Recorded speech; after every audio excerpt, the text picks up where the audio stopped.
Қазақ ырымшыл халық.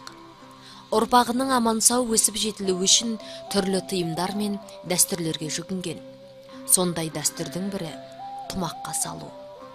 Ата-бабамыз ай күні жетпей шала туылған баланы шала туған немесе шылбысқа деп атаған. Ел арасында шала туылып тұмаққа салып өсірген перзентім деген сөздер жиі айтылады. Тұмаққа салу байырғы қазақтың халықтық ұстанымы. Бала дүниеге келетін уақытына қанша күн жетпей туылса, сонша күн тұмаққа салып, сонша керегенің басына күн сана білген. Ай күні толғанда бесікке салған.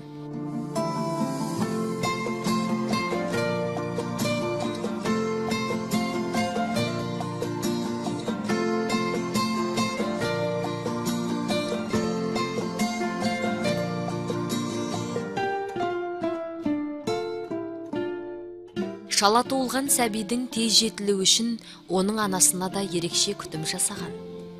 Күш қуаты мол нәрлі тағамдар берген. Буыны бекіп, белін тез көтерсін деп, атала немесе бұламық ішкізген. Ана сүт арқылы бала ет жинап, салмақ қосып, тез жетілетіндіктен анасының саулығына көп көңіл бөлген. Қазақ балаға тәрбиені тереңнен ұғындырған. Тұмақта жатқан сәбиге жыраулардың өнегелі сөздерін сіңдірген.